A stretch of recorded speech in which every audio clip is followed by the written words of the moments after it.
আজকে আমাদের আলোচ্য বিষয় কি?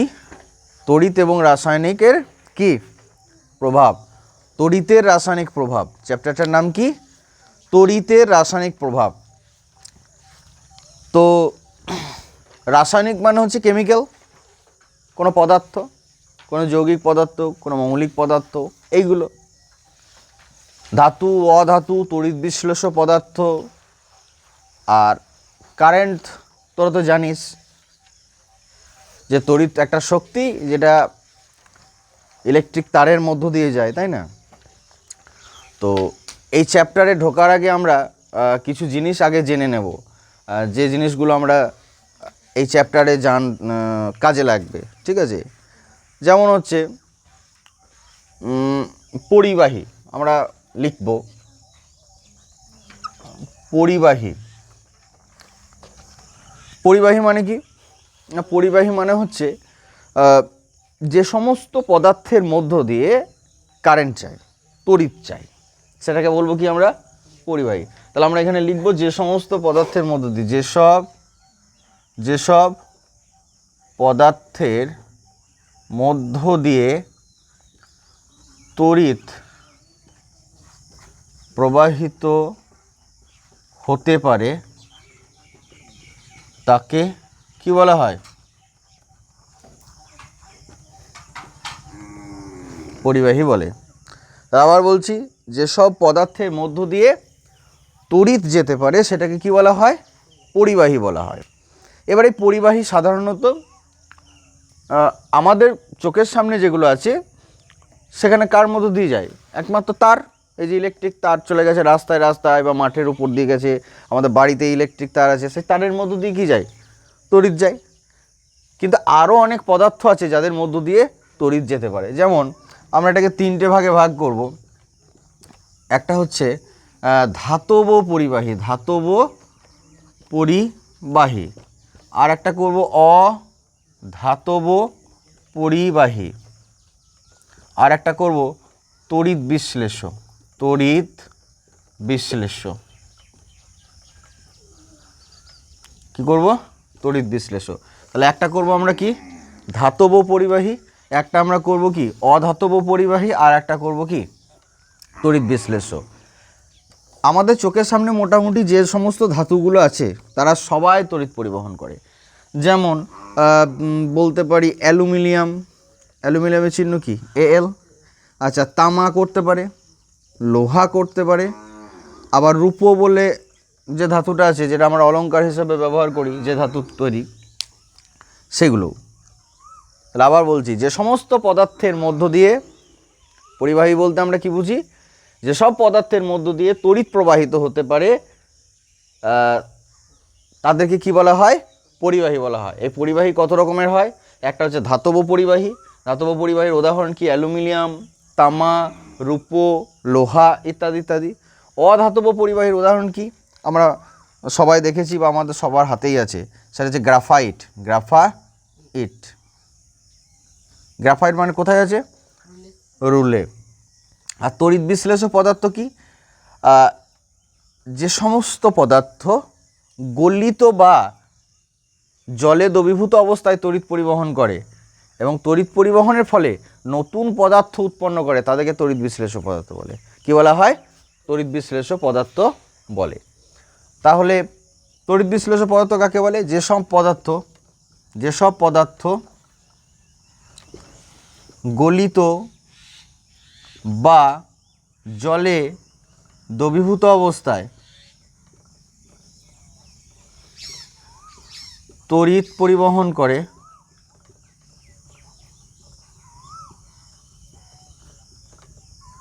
এবং তড়িৎ পরিবহনের ফলে নতুন পদার্থ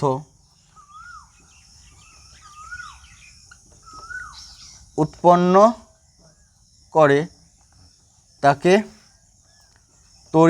আমার জায়গা নেই বলে আর লিখলাম না, তাকে তড়িৎ বিশ্লেষ্য পদার্থ বলে।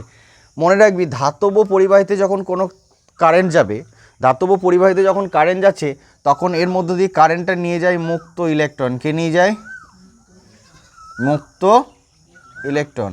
এই ধাতুর মধ্যে যে মুক্ত ইলেকট্রনগুলো থাকে সেই মুক্ত ইলেকট্রনগুলো কারেন্ট নিয়ে যায়। অধাতব মধ্যেও যখন কারেন্ট নিয়ে যায় তখন সেটা হচ্ছে মুক্ত ইলেকট্রনরা কারেন্ট নিয়ে যায়। কিন্তু যখন তড়িৎ বিশ্লেষ্য পদার্থের মধ্যে কারেন্ট যাবে তখন কিন্তু মুক্ত ইলেকট্রন নিয়ে যায় না, তখন নিয়ে যায় কি? আয়ন। কে নিয়ে যায়? আয়ন। কারণ ওই তড়িৎ বিশ্লেষ্য পদার্থটাই ক্যাটায়ন এবং অ্যানায়নে ভেঙে যায়, আর এই ক্যাটায়ন অ্যানায়নটাই কী করে? তড়িৎ পরিবহন করে।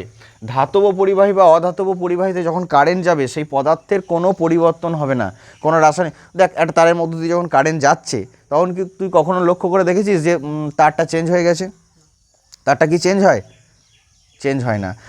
রুল পেন্সিলের মধ্যে যখন আমরা কারেন্ট পাঠাই, আমরা কারেন্ট পাঠিয়ে দেখতেই পারি, কিন্তু বাড়িতে তোরা আমার অবর্তমানে করবি না। যদি ইচ্ছা হয় আমার সামনে এসে করবি, সাবধানতা অবলম্বন করতে হবে, নাহলে শখে যাওয়ার সম্ভাবনা থাকবে। করে একদিন দেখাবো তোদেরকে, বাড়িতে করার দরকার নেই, আমি করে কোনো একদিন দেখিয়ে দেবো। তো ওই উড পেন্সিলের রিফিলের মধ্য দিয়ে যখন আমরা কারেন্ট পাঠাবো তখন কিন্তু ওই উড পেন্সিলে কোনো রাসায়নিক পরিবর্তন হবে না, ও পেন্সিলটা পেন্সিলই থাকবে, কোনো চেঞ্জ হবে না।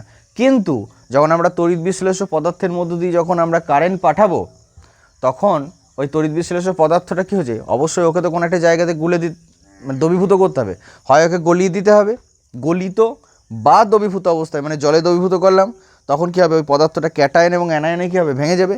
আর ক্যাটায়ন অ্যানায়নে ভেঙে গেলেই কী হয়ে যাবে? সেটা তড়িৎ পরিবহন করতে পারে। তাহলে ওখানে তড়িৎ পরিবহনটা করবে কে? আয়ন। আয়ন বলতে কোনটা? ক্যাটায়ন ও অ্যানায়ন। ওইটাকে বলা হচ্ছে কি? তড়িৎ বিশ্লেষ্য পদার্থ, এবং নতুন পদার্থ উৎপন্ন হবে। এটাই হচ্ছে পার্থক্য। ধাতব পরিবাহী এবং তড়িৎ বিশ্লেষ্য সবাই কিন্তু পরিবাহী, এও তড়িৎ পরিবাহী। যেমন এর উদাহরণ দেওয়া যেতে পারে NaCl। কী হলো? NaCl। NaCl মানে কোনটা? খাদ্য লবণ। কোনটা? NaCl মানে খাদ্য লবণ। তাহলে ধাতব পরিবাহী কিন্তু তড়িৎ পরিবহন করছে। অধাতুরা সাধারণত তড়িৎ পরিবহন করে না। অধাতুরা সাধারণত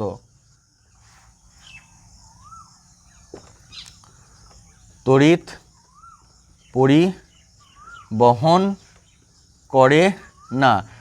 এগুলোর উদাহরণ হচ্ছে এক্সেপশন, মনে থাকবে। এগুলোর উদাহরণ হচ্ছে কি বললাম? এগুলোর উদাহরণ হচ্ছে এক্সেপশন, মানে ব্যতিক্রম। গ্রাফাইট ছাড়াও আছে গ্যাস কার্বন, যারা তড়িৎ পরিবহন করে। গ্যাস কার্বন, মনে থাকবে। তাহলে প্রায় সকল ধাতু তড়িৎ পরিবহন করে।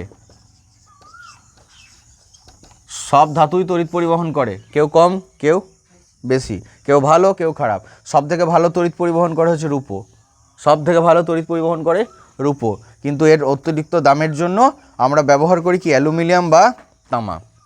তামাটাই বেশি ব্যবহার হয়, কিন্তু যেখানে খুবই মানে তামা দেওয়া যাবে না, তামারও তো অনেক দাম বেশি, সেখানে আরও সস্তা হচ্ছে কি? অ্যালুমিনিয়াম। সেখানে অ্যালুমিনিয়াম দেওয়া হয়, কিন্তু সব থেকে ভালো তড়িৎ পরিবহন করা হয় কিসে?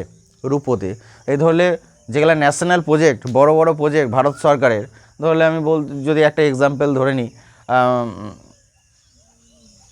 তো চন্দ্রযান 3 বা চন্দ্রযান 2 বা মঙ্গলে কোনো যান পাঠানো হচ্ছে, আদিত্য L1, এই যে বড় বড় যেগুলো ন্যাশনাল প্রজেক্ট, সেগুলো তো কয়েক কোটি টাকা বাজেট থাকে।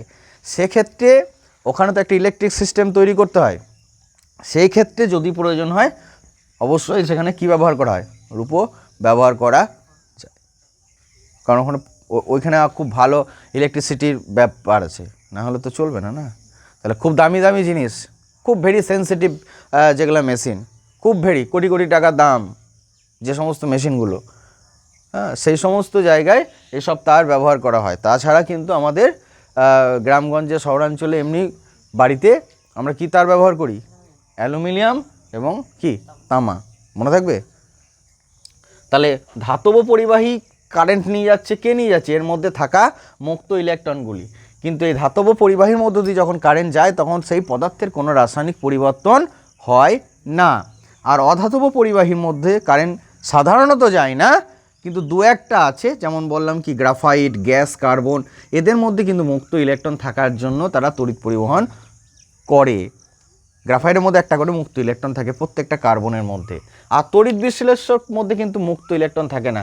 ও কি করে, ওকে যখন গলানো হয় বা উপযুক্ত দ্রাবকে দ্রবীভূত করা হয় তখন কী হয়, মানে যেমন জলে দ্রবীভূত করে দিলাম, তখন কি হবে, ও ক্যাটায়ন এবং অ্যানায়নে কী হয়ে যাবে, ভেঙে যাবে। আর ক্যাটায়নে অ্যানায়নে যখনই ভেঙে যাবে তখনই কী করবে, ও তড়িৎ পরিবহন করবে এবং তড়িৎ পরিবহনের পর একটা নতুন পদার্থ উৎপন্ন করবে। তাহলে ওই পদার্থটাকে বলবো তড়িৎ বিশ্লেষ্য পদার্থ। তাহলে আজকে আমাদের চ্যাপ্টারের নাম হচ্ছে কি, তড়িতের রাসায়নিক প্রভাব। তাহলে আমরা তড়িৎ সম্পর্কে জানছি যে কারেন্ট কার কার মধ্য দিয়ে যায়, না হলে তো হবে না। এই চ্যাপ্টারটা কারেন্ট এবং কেমিক্যালকে নিয়ে, কারেন্ট আর কেমিক্যাল। একবার তড়িৎ শক্তি রাসায়নিক শক্তিতে পরিণত হবে, একবার রাসায়নিক শক্তি তড়িৎ শক্তিতে পরিণত হবে। তার আগে এই চ্যাপ্টারের কোর টপিকে ঢোকার আগে আমাদের এই সমস্ত জিনিস নিয়ে একটু চর্চা করা দরকার। কারণ তড়িৎ, তাকে তো কোনো একটা পদার্থের মধ্য দিয়ে নিয়ে যেতে হবে, এমনি এমনি তো চলে যাবে না। তাহলে কোনো একটা পদার্থের মধ্য দিয়ে যেতে গেলে কী করতে হবে, সেই পদার্থগুলো তো আমাকে চিনতে হবে। তাহলে পদার্থগুলো আমরা কী চিনলাম, যে পদার্থের মধ্য দিয়ে তড়িৎ যেতে পারে তাদেরকে কী বলা হয়, পরিবাহী। এই পরিবাহী কত রকমের হতে পারে, ধাতব পরিবাহী হতে পারে, অধাতব পরিবাহী হতে পারে, আর কি হতে পারে, তড়িৎ বিশ্লেষ্য হতে পারে। ঠিক আছে, তোমরা এটা টুকে নাও, আবার আমরা কন্টিনিউ করব। এই পর্যন্ত টুকে নাও খাতাতে, তারপর আবার আসছি।